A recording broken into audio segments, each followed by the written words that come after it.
வணக்கம், நான் டாக்டர் வந்தனா, மகப்பேறு மற்றும் மகளிர் நல மற்றும் சிசுவின் மருத்துவர். இன்றைக்கி நம்ம வீடியோவில் எக்கோஜெனிக் கார்டியாக் ஃபோக்கை அப்படின்னா என்னன்றதை பற்றி பார்க்க போகிறோம்.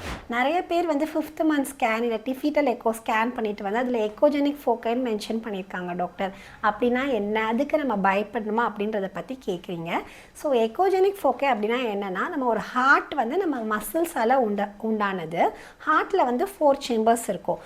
ஸோ நம்ம ஸ்கேன், அதுவும் ரொம்ப ஹை ரெசல்யூஷன் ஸ்கேன் மிஷின்ஸில் பார்க்கும்போது அந்த ஹார்ட் மசில்ஸ் வந்து கொஞ்சம் ரிஃப்ளெக்ஷன் காஸ் பண்ணலாம். அது வந்து நம்மளுக்கு கொஞ்சம் டார்க்கான ஒயிட் கலர் ஸ்பாட் மாதிரி தெரியலாம்.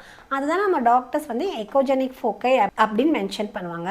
ஸோ முந்தின காலத்தில் வந்து இந்த எக்கோஜெனிக் ஃபோக்கை இருக்கிற பேபிஸ்க்கு வந்து நம்ம நினச்சிட்டு இருந்தோம் ஹையர் கொஞ்சம் increase chances of Down syndrome, அதாவது மரபணு குறைபாடு இருக்கும்னு நினச்சிட்டு இருந்தோம். ஆனால் இப்போ வந்து அப்படி கிடையாதுன்றது ப்ரூவ் ஆயிடுச்சு. ஸோ வெறும் எக்கோஜெனிக் ஃபோக்கை மட்டும் இருந்து வேறு எந்த குறைபாடும் இல்லை, ஃபீட்டல் எக்கோ எல்லாமே நார்மலாக இருக்குன்னா நம்ம கண்டிப்பாக அதுக்கு பயப்படவே வேண்டாம். தேங்க்யூ.